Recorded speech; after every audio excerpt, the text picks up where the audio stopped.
Me presento, yo soy Miguel, también soy profesor Waldorf, profesor de corazón, soy agrónomo de profesión, reconvertido gracias a la vida, desde el año 2007 que hago clases en un pequeño colegio aquí en Limache, en la zona central de Chile, Colegio Waldorf San Francisco, y actualmente estoy con un grupo de primer grado, primero básico, y empezando un nuevo camino por tercera vez. Lo que pasa en el primer septenio, muchas de las actividades propuestas es en base a, a cómo nuestros niños perciben y viven el mundo, y es a través de la imitación. Entonces, todos, bueno, los que son padres o están en contacto con niños, pueden darse cuenta que ellos lo imitan todo, todo lo que está a su alrededor lo van copiando, incluso hasta la forma de caminar, de hablar, de hacer las cosas, y así van aprendiendo. Esto tiene una gran responsabilidad para nosotros como adultos y los que estamos en la pedagogía, de realmente qué cosas son dignas de ser imitados por los niños hacia nosotros. Entonces ahí nosotros que estamos en un entorno educativo, tenemos que tener mucha conciencia de ello. Y no solamente me refiero a lo que ellos ven, también los gestos, las intenciones, eso también ellos lo pueden percibir en el primer septenio, entendiendo que ellos no tienen un filtro para poder discernir qué es lo que van a imitar o no. Eso a grandes rasgos. En este primer septenio eh, hay un proceso de formación de manos invisibles que van formando todos los procesos de conformación de los órganos del cuerpo, eh, y que cuando empieza la caída de los dientes, alrededor de los 6, 7 años, eso quiere decir que hay una etapa que se está empezando a cerrar, hay una etapa de formación que se está empezando a concluir, y que esa etapa de formación, todas esas fuerzas dedicadas a la formación de nuestros órganos, de nuestro crecimiento, parte de esa, no toda obviamente, parte de esa queda liberada. La caída de los dientes es un hito. Entonces, ¿qué pasa con estas fuerzas que empiezan a liberarse? Pueden ser usadas para una otra actividad, para un inicio de un aprendizaje formal. Más o menos a los 7 años, que son los niños que yo en este minuto son con los que estoy.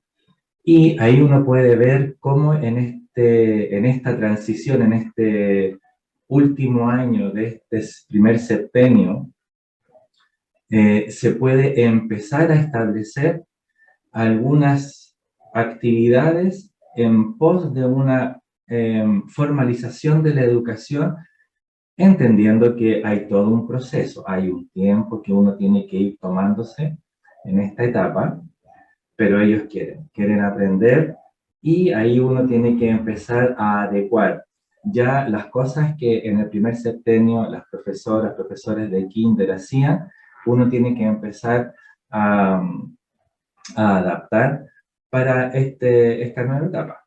Entonces el segundo septenio, si el primer septenio lo que más destaca es justamente cómo se desenvuelve la voluntad de distintas formas, realmente son toneladas de voluntad que los niños tienen. En el segundo septenio hay un inicio de un desenvolvimiento del ámbito del sentir, del alma de los niños. Entonces, si nosotros tenemos como telón de fondo que es el alma que se está desenvolviendo, nosotros en la pedagogía Waldorf, la propuesta del currículum es el mundo es bello. Y en base a que el mundo es bello, nosotros apelamos siempre al sentir. Y es justamente que los niños se sirven principalmente en el sentir de todas las vivencias, de las experiencias que se le presentan en este segundo septenio. Hay algunas modificaciones en el camino a los 9 años, a los 12 años, naturalmente, en cuanto a la intensificación de cómo ellos van percibiendo esta vivencia. Entonces, todo está relacionado con eso. Todo lo que nosotros le podemos ofrecer a las actividades que vivenciamos con ellos, tiene que ser apelando al sentir. Ellos codifican rápidamente en este lenguaje. No es a través de lo intelectual, para nada. Ahí yo les voy a ir dando algunos ejemplos un poquito más adelante con a qué me quiero referir con esto. Entonces, si mi telón de fondo, el mundo es bello, esto tiene una cualidad,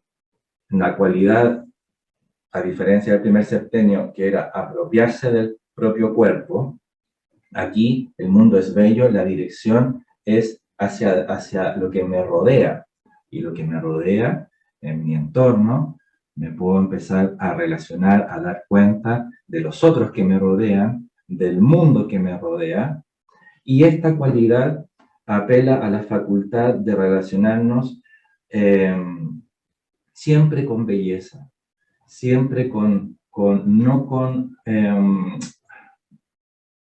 con actitudes prácticas, sino que realmente, si queremos hacer algo con los niños, tiene que ser con la intención de belleza, como decía nuestra gran poeta Gabriela Mistral.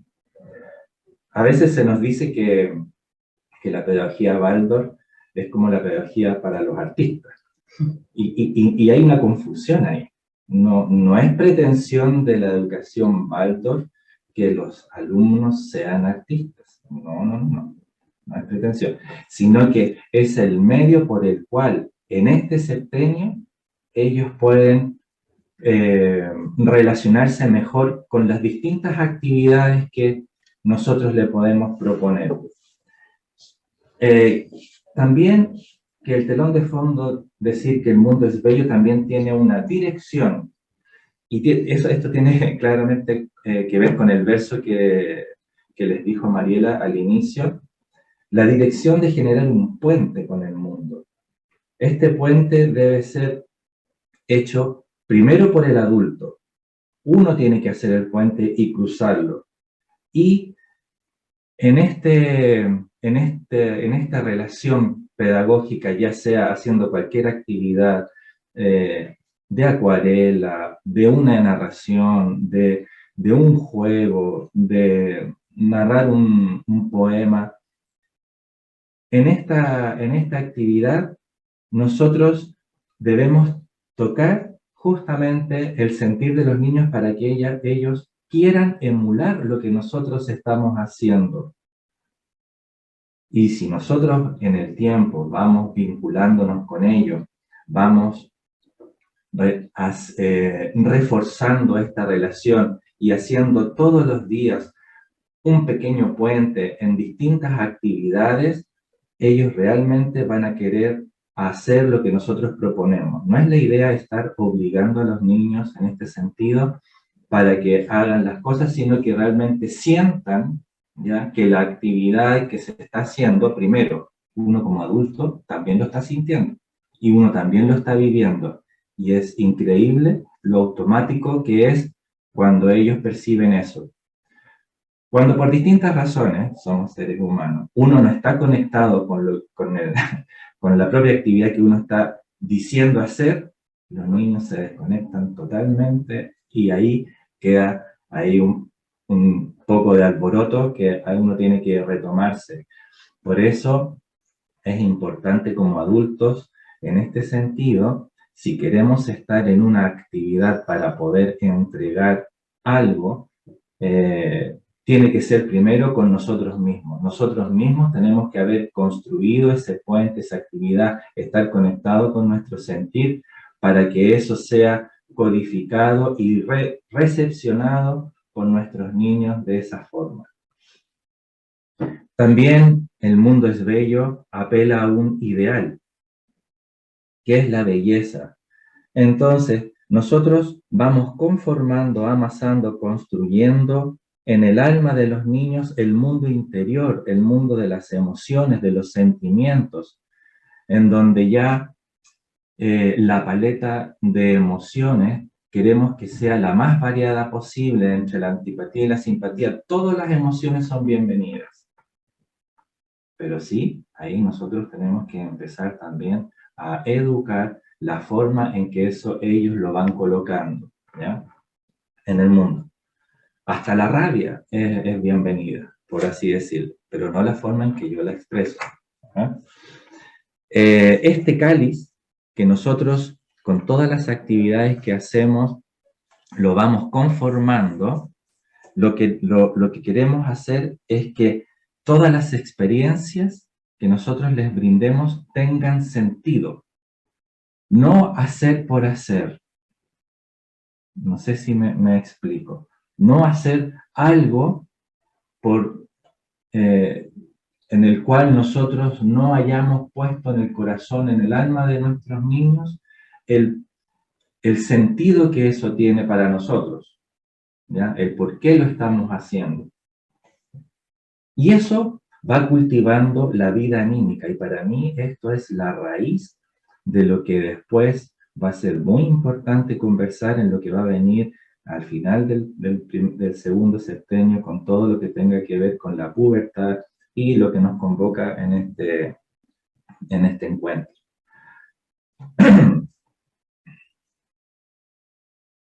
Es por eso que la cualidad a través de la cual nosotros tenemos las experiencias tiene que tener esta característica de ser artísticas, con intención de belleza y muy imaginativo. Y eso también es un desafío para nosotros los profesores, de que activando nuestra imaginación en las distintas actividades, eso también le va imprimiendo una vida, un calor a todo lo que nosotros querramos compartir con nuestros alumnos. Si vamos logrando esto en nuestra planificación de actividades, el niño va sintiendo esas ganas de realmente querer emular, admirar lo que ese profesor, profesora está haciendo. Y eso es una de las razones por las cuales en nuestra pedagogía se trata de que el profesor que lleve todo el ciclo del primer septenio sea un profesor o una profesora, no sé si se entiende el concepto como profesor jefe, ¿ok?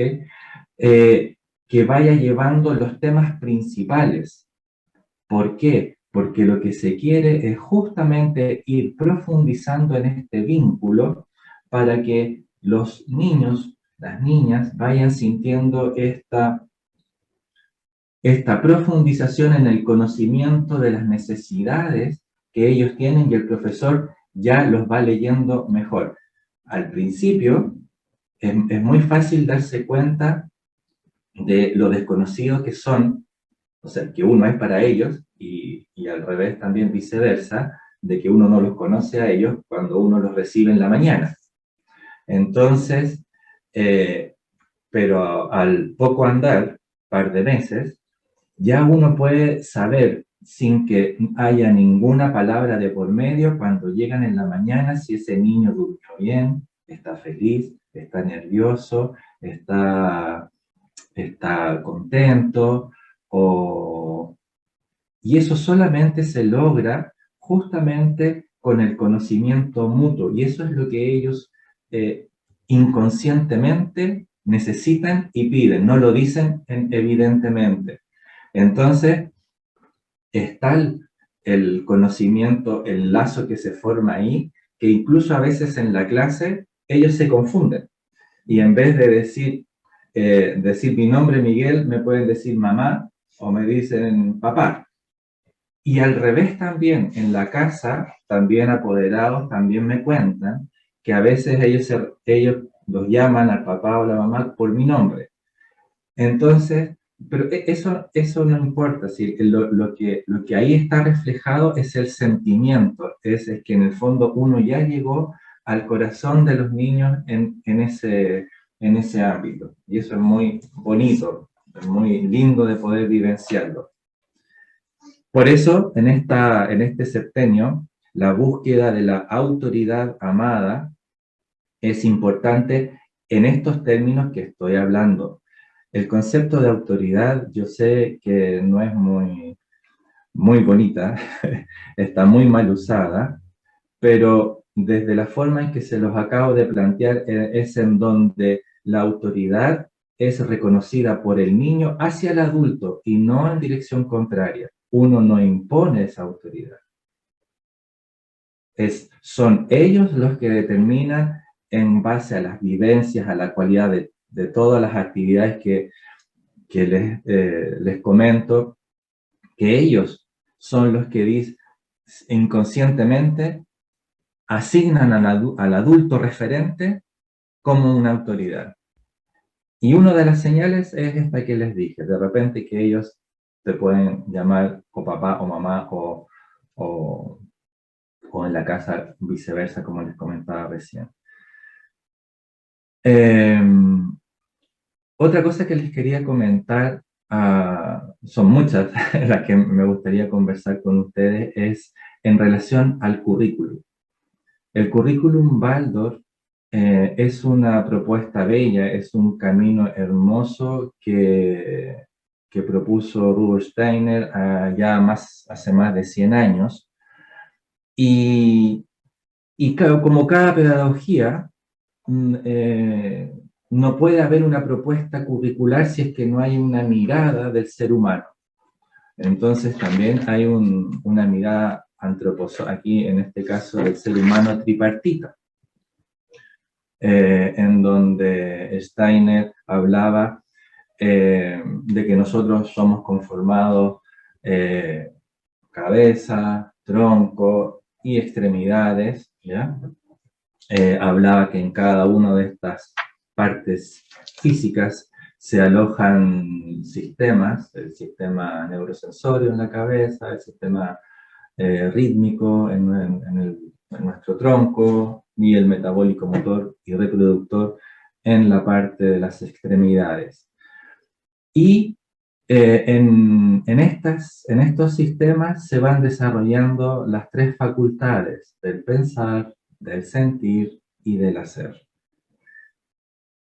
Brevemente dicho así, una de las propuestas que hizo Steiner desde el primer colegio Waldorf, y les decía a los profesores, que él mismo les enseñó y les hizo seminario para que fueran profesores, era que en las clases uno siempre tenía que apelar a todo el ser humano. El alumno, el niño, tiene que sentirse apelado en estas tres facultades.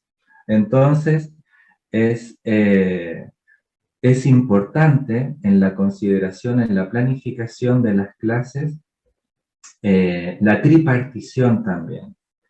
Entonces, en las clases que nosotros tenemos, las vamos ordenando para que el sentir, para que el pensar y para que el hacer estén siempre presentes. Entonces, eso nos da una plataforma para que nuestros niños puedan pasearse y puedan sentirse amasados y nutridos en estos tres ámbitos. Realmente yo creo que esta es una de las claves importantes y uno de los tesoros más grandes que tiene la pedagogía Waldorf, en la cual, irónicamente, los niños, uno va recibiendo los comentarios de los papás, sienten como que no aprenden nada. Y eso es muy lindo, porque ellos no se dan cuenta de que aprenden. Esto empieza a suceder recién al final de este septenio, cuando ya están en séptimo básico, octavo básico, cuando empiezan a despertar ya más derechamente las facultades del pensar más intelectual, ahí empiezan a darse cuenta de lo que realmente saben. Pero antes, como ha sido una enseñanza imaginativa, en donde no se apela a la intelectualidad, entonces incluso ellos creen que uno va a jugar al colegio, va a ser como que no es el oficio de profesor, ¿ah? Eh, Habitual que a lo mejor pueden recibir los niños cuando conversan con sus primos que no están en el colegio, eso es muy habitual. Es muy lindo también vivenciarlo así. En una clase principal está todo, en semillita de lo que ellos necesitan para ser considerados como un ente completo.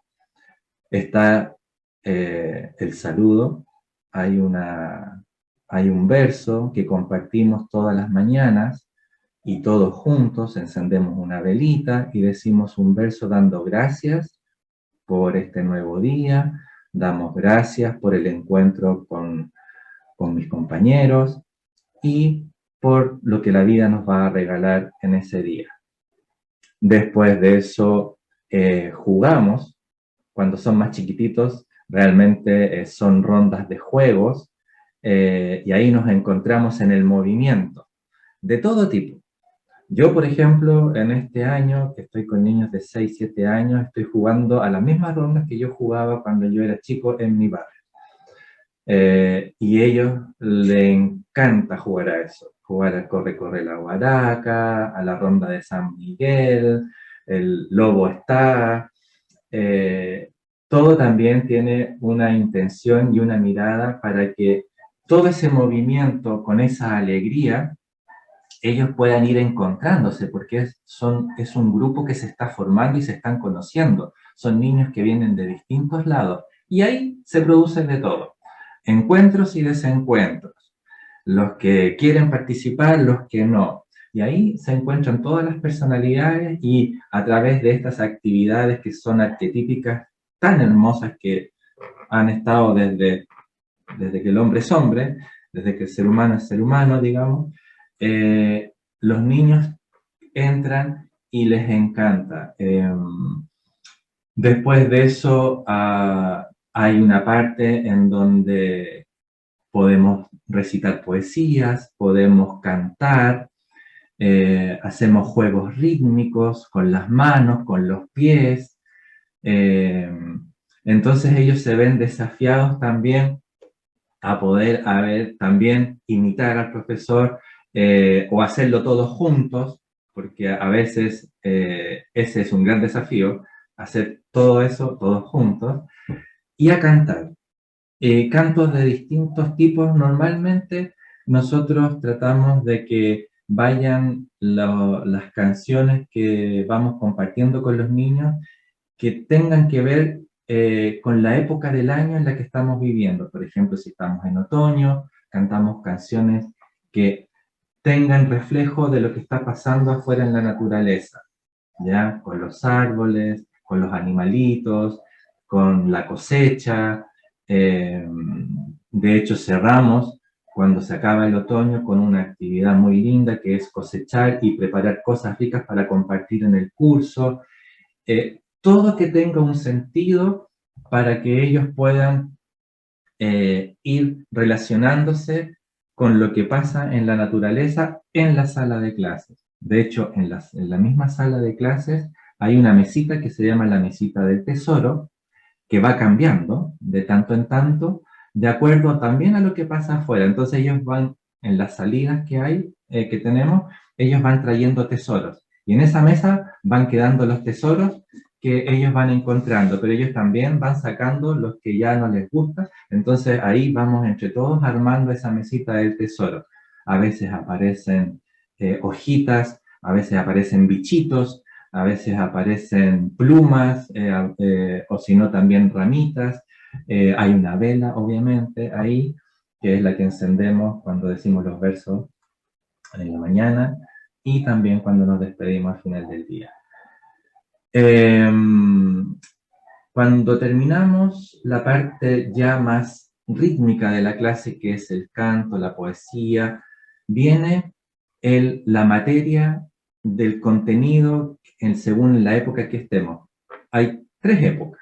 Podemos estar matemática, lenguaje y conocimiento de los alrededores. Conocimiento de los alrededores es como la ciencia, para que ustedes entiendan, pero cuando son chiquititos hasta tercero básico, es solamente conocimiento de los alrededores, que tiene que ver con todo el conocimiento de lo que pasa. Hay uno le enseña las estaciones del año, le enseña los días, los meses, uno le enseña el día y la noche, el ritmo de la naturaleza, y después eso se va, en la medida que pasamos a 4.º grado, 5.º grado, se va transformando en zoología, botánica y más adelante física, química y esas cosas más tradicionales. Pero se parte desde ahí. Y cuando llega en la clase principal a la parte de la materia que uno prepara, puede ser lenguaje o matemáticas o conocimiento de lo. Yo ahora estoy en lenguaje, entonces le estoy enseñando las primeras letras. Y la forma de poder enseñarle a los niños no es derechamente así como esta es la A, la B o las letras así tal cual, sino que hay una historia, ¿ya?, que va apelando y que va uniendo, ¿ya?, la presentación de cada uno de estos sonidos. Porque el ser humano, cuando aprendió, primero aprendió el sonido y eso después lo empezó a dibujar. Entonces yo ahora estoy con las vocales.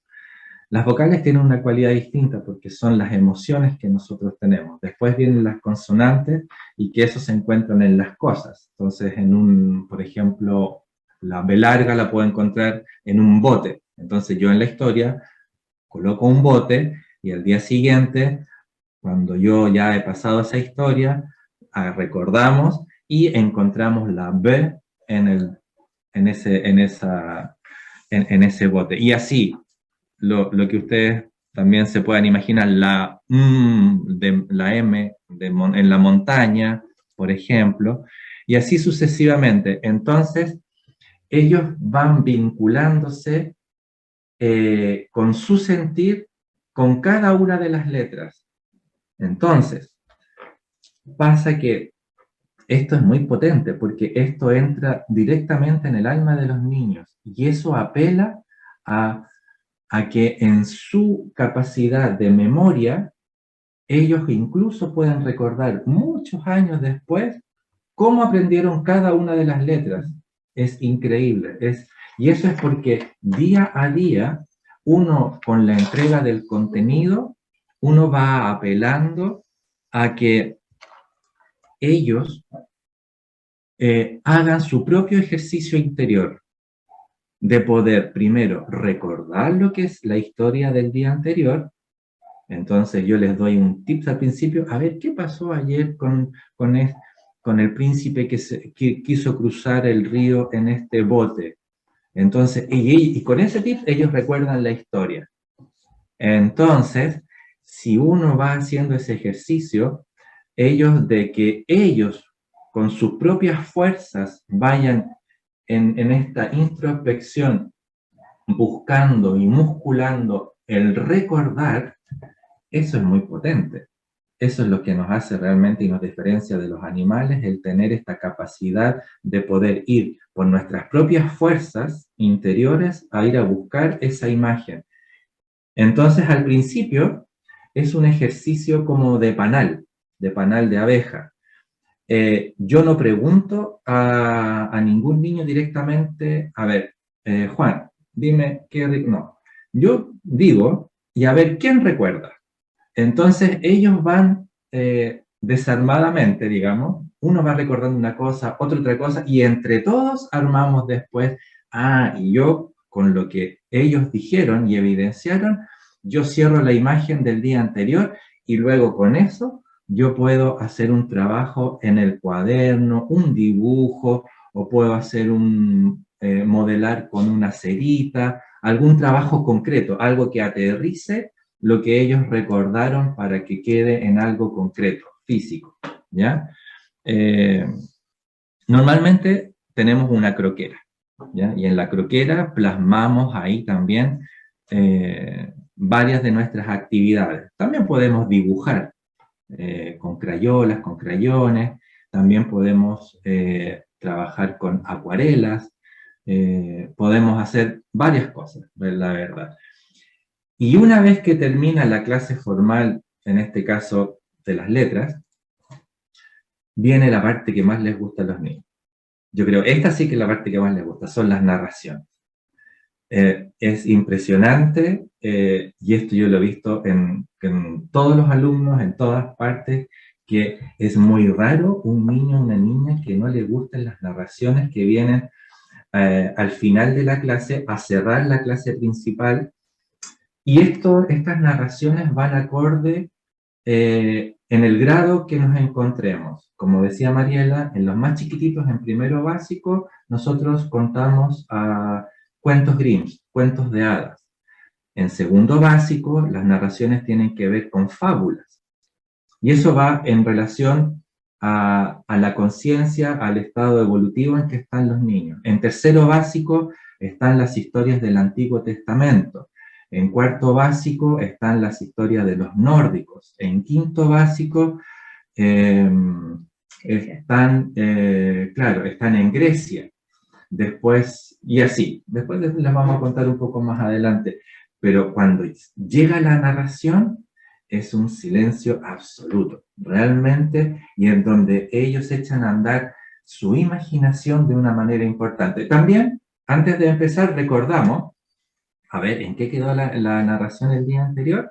Y ahí libremente cada uno levanta la manito y recuerda.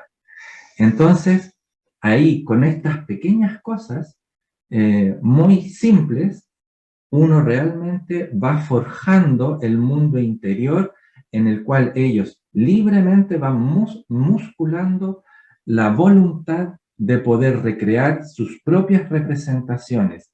Y esto es la base del pensar y es la base de todo lo que viene más adelante. Por eso, cuando salen en séptimo y octavo, por lo menos nuestro colegio llega hasta octavo grado, es un desafío grande para uno porque ellos tienen una memoria impresionante, que realmente es más que de la que uno puede realmente alimentar. Eh, y esto se debe porque este ejercicio es diario, es todos los días. Entonces, es real, yo lo he podido constatar. Entonces, cuando termina la narración y después nos sentamos a comer la colación, uno puede percibir realmente que todos fueron apelados, todos fueron desafiados, todos fueron alimentados en los tres ámbitos de la facultad que les mencionaba, o del sentir, o del pensar. En el caso de los más chiquititos, no es el pensar intelectual, es un pensar imaginativo, y del hacer. Entonces, realmente es algo que nutre, que pone los cimientos para que lo que venga más adelante, como desafío de este septenio, porque vienen remesones, obviamente, vienen remesones, sean soportados de mejor manera.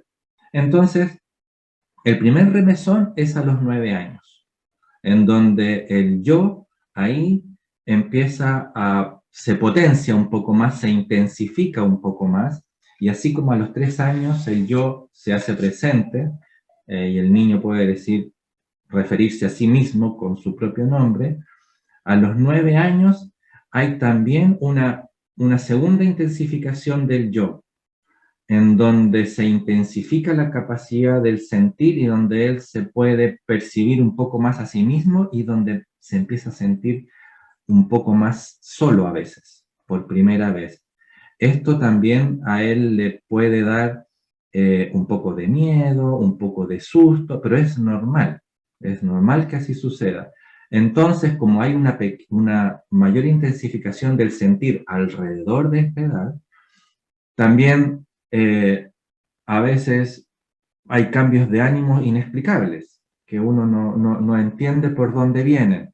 pero que es normal, porque él está empezando, el niño o la niña está empezando a percibirse, ¿ya? Más fuertemente en las cosas que le suceden, y también a percibir a los otros, ¿ya? Y también el percibirse solos es algo bastante incómodo. Entonces, ellos tienen aquí un pequeño remesón, pero tienen este lugar seguro que se ha ido construyendo, ¿ya? De estas imágenes que ya uno ha ido trabajando para que cuando uno percibe que ellos están en esta etapa, uno puede también ayudarlos a través de estas imágenes para que ellos también puedan vivenciar un lugar seguro, un lugar en donde ellos puedan sentirse confortables, confiados, con alguna de las historias. Y uno puede repetirle algunas de las historias en donde ellos tengan esa sensación. Y es muy bonito como eso rápidamente va sanando, va recomponiéndolos, los va llevando a su centro, por así decirlo. Entonces, en cuanto a las narraciones, les mencionaba que en el tercer grado están las narraciones del Antiguo Testamento, en donde lo que queremos colocar ahí son imágenes arquetípicas. Por favor, no tiene nada que ver con religión ni nada de esto, ¿ya? Sino que son imágenes arquetípicas del desarrollo del ser humano, de la humanidad, en donde se vivía, por ejemplo, en comunidad, y cómo ellos actuaban, cómo ellos se hacían responsables, cómo ellos tenían el sentido de pertenencia, ¿ya? Y esas son las imágenes que se leen, ¿ya? No se hace alusión en ningún caso ni a la religión ni nada de eso, ¿no? Son historias, narraciones nomás. Así como uno puede sacarlas de otras fuentes, de otra sabiduría, en este caso se apela en el tercer año a estas narraciones. También se le da mucho sentido y mucha actividad narrativa a los oficios arquetípicos, el zapatero, el panadero, eh, para que ellos en estas historias y narraciones vayan viendo cómo el ser humano, ¿ya?, va pudiendo tener actividades con dedicación, con sentido, en donde se hacen responsables, y también cuando uno le cuenta estas historias del lugar de donde uno vive, la idea es que todo el curso vaya a visitar a un panadero o todo el curso vaya a visitar a un forjador y que vean cómo se hace la labor. Eso les encanta mucho y realmente los va conectando en un primer plano con el mundo real de los oficios. Después, en el cuarto grado, llega por primera vez el estudio de la zoología, el conocimiento de los alrededores. Aquí empieza a tener sus primeras ramas, y también llega el estudio del ser humano, ¿ya? En una manera muy incipiente, ¿ya? Y en la comparación después de lo que es un ser humano con las facultades de los animales, en distintas imágenes, uno puede ir combinando entre el ser humano y el animal, permite hablar sobre temas de la vida, la muerte, acerca de la procreación, y de la posición y de la misión del ser humano en esta vida, dar un pasito más en este camino.